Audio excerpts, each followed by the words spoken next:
All right, welcome back. Day 3. This is the third lesson. I hope everyone is having a good St. Patrick's Day. It is Tuesday, St. Patrick's Day, so happy St. Patrick's Day. I'm wearing my green, although my colorblind son could not tell I was wearing green, and he pinched me anyway, but I did forgive him, which is nice. All right, we are going to pick up with 2 really large social psych experiments. And I say experiments because you're going to say when you're going through these, well, I mean, was there really something we were measuring? Was there really something we were manipulating? Yes. They weren't exactly experiments. I would call them quasi-experiments.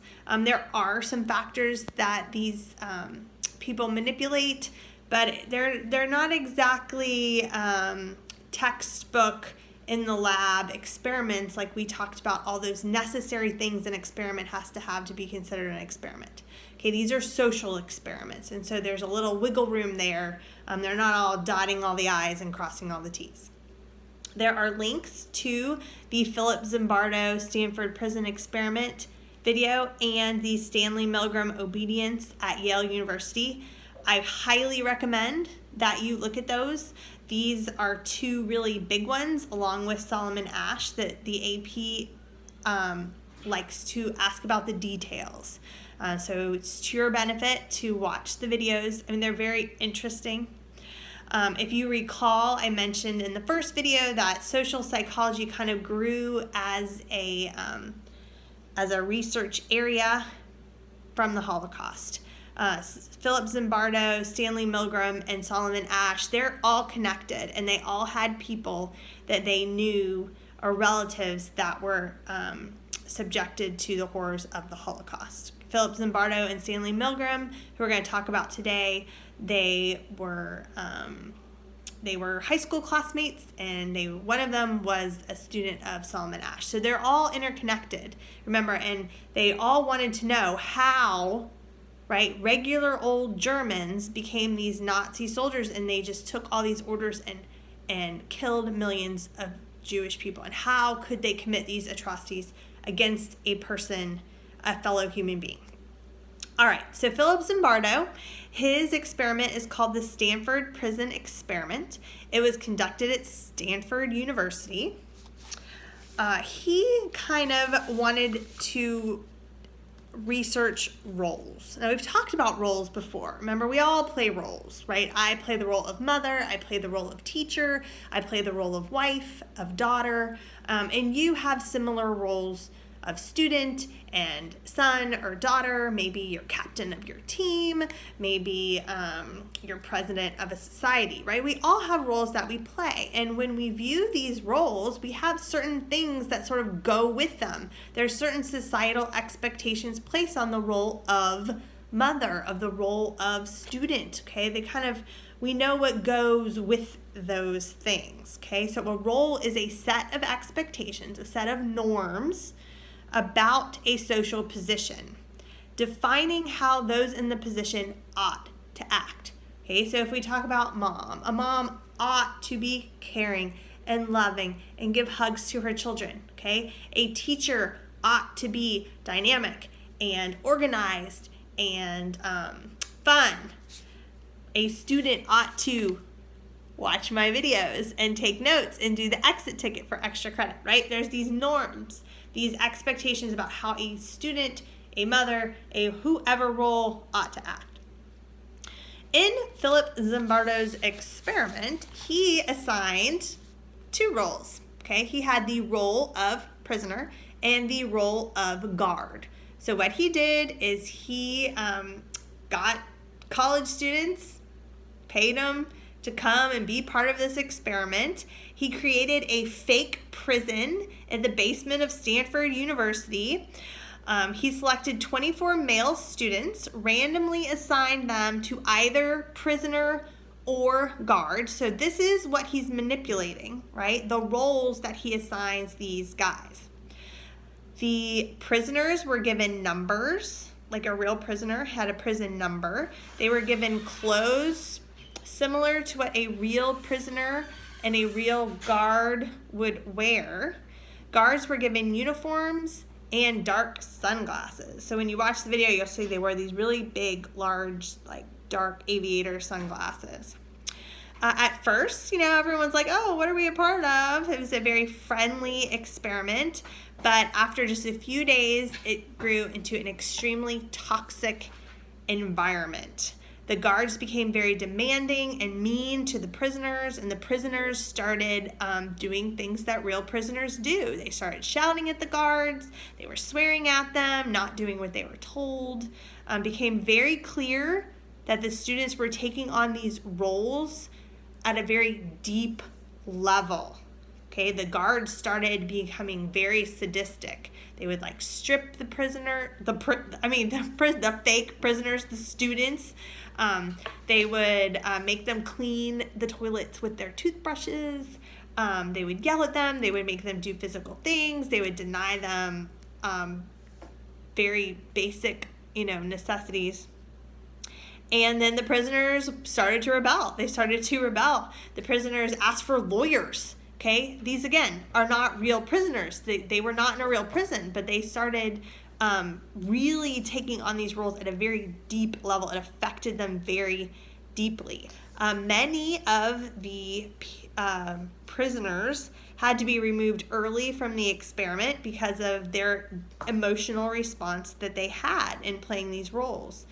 5 days into the experiment, Zimbardo halted it entirely because the guards were becoming so abusive. Clearly, when we take on a role, it can become more than just doing what you're supposed to do. Playing a role can affect us, and the situation can affect us. And that was a big takeaway. The findings is that these roles that we feel like we are just filling on a superficial level, they really do affect you very deeply. And situations really do affect the way we act.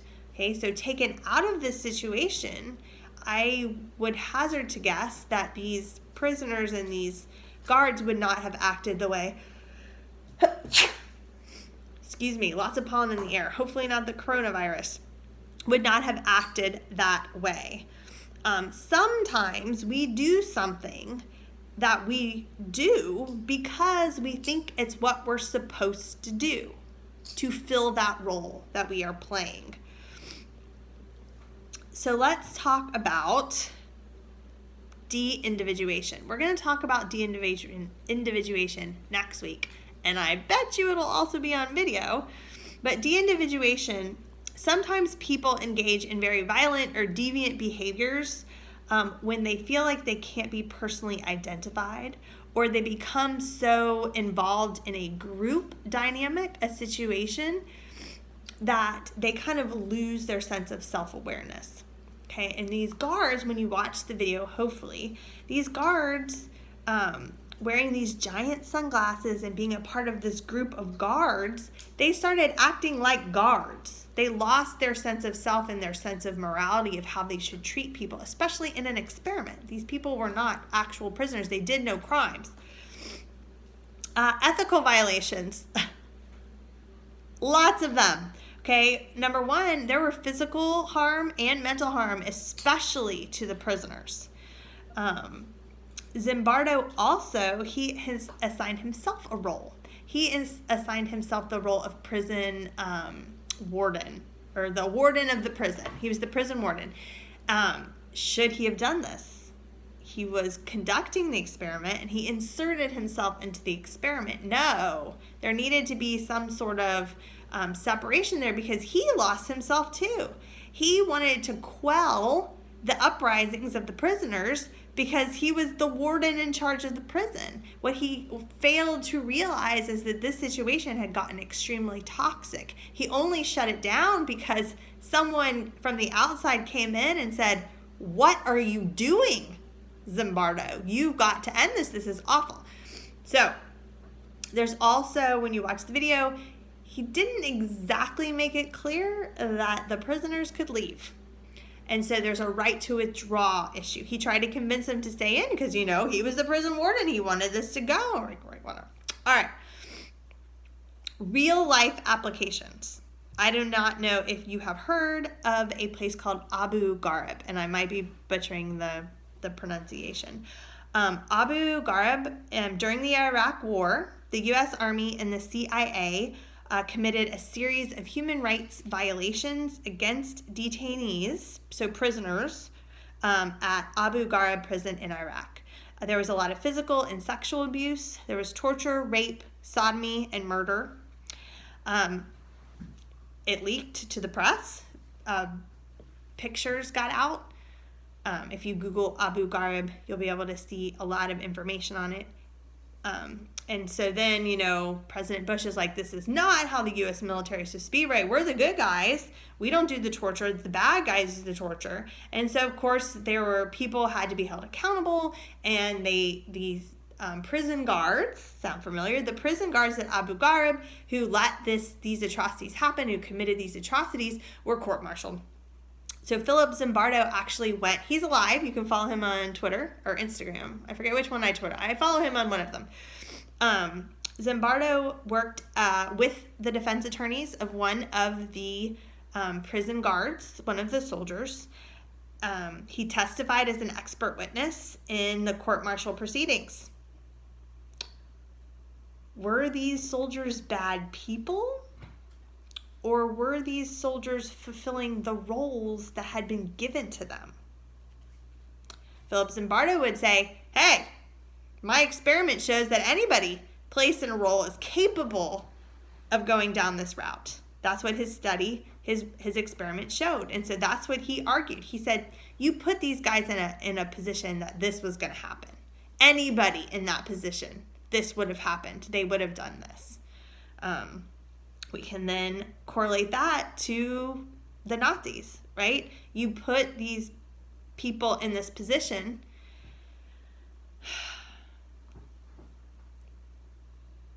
Were they bad people, or were they just in this role? They were fulfilling the role that they thought were going to. But people have to be held accountable for these horrible things they do to other people. It's just interesting, the psychology that goes behind it. All right, so that's Philip Zimbardo. Again, please watch the video. It is very interesting. Now we're going to move on to obedience. So obedience is a form of social influence that involves performing an action under the orders of an authority figure. Okay, so remember, conformity, different than conformity, because in conformity, it wasn't really an authority figure, right? We are just trying to go along with the group. So in obedience now, we are taking orders from an authority figure. All right, the experiment. Stanley Milgram study on authority. This was at Yale University. And actually, this one is considered the most unethical of all of the social psych experiments. And that has been a question, that this is so unethical. This is the most unethical one. So Stanley Milgram, he advertised in the newspaper that he was going to do a study and needed help with his study. He wanted to study the effects of punishment on learning. Okay, so what happens is these people come in, right? They want to get their couple bucks or whatever they're doing for this experiment, to be a participant. The participant comes in, and unbeknownst to him, right, the other person with him in the room is a Confederate, a friendly, but you and this other person, you sit down and you drew a slip of paper. Okay, it was either going to say learner or teacher. Now, the subject, the participant, is always going to be drawing the teacher, right? Because they are not going to get shocked. The other person is. The learner, okay, so the person who's in on it, is led to a room, an adjoining room, so a separate room, and strapped into a chair. So the teacher is watching all this. They go into a little room together. The learner gets strapped to a chair. While they're in this little room, they see that wires are coming through the wall, and they are attached to little cuffs that they put on the learner. Remember, they're part of the guys. They're not really going to get hurt. Then you exit the little room as the participant, and you're the teacher, and you are shown a giant shock machine. Okay, there's lots of little knobs with different levels of voltage. You sit down in front of the shock machine, and you are given a task by a person in a white lab coat with Yale on it. Okay, so it is a person of authority, right? They're in their doctor's coat. They have their little Yale insignia, right? What could go wrong? The teacher then asks the learner a series of word pairs, and the learner is supposed to answer correctly. If they answer correctly, then no shock. If the learner gets an answer wrong, then you're supposed to flip the switch, and you go from least to greatest. So the first time they get something wrong, it's just like a little volt, and then it gets bigger and bigger, higher voltage as they go through the experiment. The first shock is just 15 volts. It's a very slight shock. With each error, you go to the next higher voltage. What does that sound like? We start with a small request and we inch it up. Do you remember? Yeah. What is it called? Foot in the door. Foot in the door. Dawson got it. Foot in the door. So we start with a small, it's just a little shock, and we go up in voltage. So foot in the door, they're using foot in the door, that persuasion technique that we talked about last video lesson. All right, with each flip of a switch, the lights flash and the electronic buzzer buzzes. You also hear a response. Now, this response from the learner is scripted. Okay, so it's every voltage has a certain thing that the learner, who we think is getting electrocuted back there, is supposed to say. So first it'll be like, ooh, a shock. And then it starts going to like, oh, my heart, and then it goes to no sound at the highest level of voltages. All right, so after 150 volts, the learner cries out, "Get me out of here. I don't want to be in this experiment." But the experimenter, the person in the lab coat with the Yale insignia, says, "No, you must continue. This is part of the experiment. We need you to continue. They'll be fine. It's absolutely essential that you continue. You have no other choice." After 300 volts, the person falls silent. So what happened? The person in the other room is not actually getting, you're making a lot of noise. The person in the other room is not actually getting shocked, but what is happening to this teacher, the real participant, who's been unbeknownst to him is the real participant? Some of these people had seizures. Some of them, they were sweating profusely. They started laughing. I should think about why they were laughing. But they had major issues. They perspired, they trembled, they bit their lips. Do you think that you would have followed the commands to shock?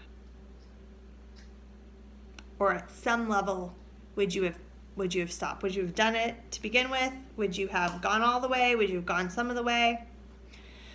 More than 60% of the subjects administered the shock to the highest level. 60%. That has been a question on the AP before. If you look at your guided notes, it says blank percent administered the highest voltage. That is 60% of the people went all the way, even when they were protesting. Now, ethical issues with this. Number one, they did cause physical and psychological harm to these teachers who were administering the shocks. There was no clear right to withdraw. If you look at the video, which I highly suggest you do, you'll see they're like, I can't do this. I want to get out. I want to stop. But these experimenters with the white lab coat and the Yale insignia, they said, no, we need you. It's essential. So there was no clear right to withdraw at all. All right, so 2 not so nice ethical experiments, but very famous and very common to be tested on the AP. So again, please watch those videos. Think to yourself, like, would you have fallen for this? So when is obedience at its highest? Obedience is at its highest when there is a legitimate authority figure. So if you think to this experiment, we had a legitimate authority figure. We had a person in a white doctor's coat with a Yale insignia. Okay? Obedience is highest when the authority figure is supported by a powerful institution. Yale is a powerful institution. The army, the government is a powerful institution. So if you have an authority figure backed by a powerful institution, you are much more likely to obey them. Obedience is highest when the victim is depersonalized. So if you remember here, the learner is in a different room. The teacher cannot see them. They are out of sight, out of mind. Real life, these poor victims of the Holocaust, of the gas chambers, they were out of sight, out of mind too. The person's flipping a switch. They're not seeing what's going on. These people are removed. Obedience is highest when there is no role model for defiance. When there's no one there to be your buddy and say, maybe this isn't a good idea. If everyone is just towing the line and obeying and complying, right? If there's no dissenter, then we obey. So it's hard to be the first person to speak up when something is not right. But if you speak up, you won't be the last. Other people will follow your example. So that's a good lesson here. All right, so the laughing part. Some of the teachers started laughing. Why? So let's put on our Freud hats and think why somebody might laugh. Maybe they're doing the opposite of what they feel. So inside, they're horrified of what they're doing. Okay, it's the least funniest thing in the world. And then they instead laugh. So Freud would have said, oh, this is just reaction formation. They're having extreme anxiety, okay? And so they're doing the opposite of what they're feeling on the inside. All right. To end this, thank you for doing it this week. The exit tickets are very short. I made them very simple. Really, I just want to see that you know the basics of what I'm asking. I want to remind you that in the fourth quarter, hopefully, we will be taking 2 AP practice tests. They are full practice tests, and I do not curve them. And so your opportunities for extra credit, this is a great opportunity to bank 15 points extra credit that will help you when those grades come out. So I urge you to please do the exit tickets. I think the first one's 7 questions, then the others are like 4 or 5. They're timed out, I think, no longer than 7 minutes. They are very quick and easy. I just want to see that people are doing them. I appreciate 3B and 2B. They're the highest right now. Thank you for going on there and doing them. I got a request today from Dawson and Avery's school to do a survey about remote learning. So my guess, and this is just a guess because I have not received anything, is that we will be doing this for a little while. I have looked at the calendar. And I have 2 more lectures that I would like to get through for this unit. Thankfully, we've done most of the work. This was the last easy kind of fun unit, which I hate to miss in school, but if we have to do it at home, we've almost reached the end of our study. So my plan is, if this continues and we're out of school another week, we will do 2 more lectures online in this style. I will have exit tickets, and then we will take a test through AP Classroom. Again, that's sort of where I'm looking to do this. And wherever that falls in the 3rd quarter or the 4th quarter, I will probably have it be in the 4th quarter just because I feel like 3rd quarter is pretty final except for any of this extra credit that you want to apply to bump your grade up. And then we will just start reviewing, and we can figure out how to do that, and we will do it, and it'll be fun, and we will get everybody ready for that exam because I believe in you, and I believe we can do this. You guys have worked really hard, and I want it to pay off for you. All right, so I hope everyone has a happy St. Pat's Day. Dawson got his cast off. Don't have that anymore. Got a brace. Everybody's wearing green, and we'll see you later. Happy St. Patty's. Bye. Bye.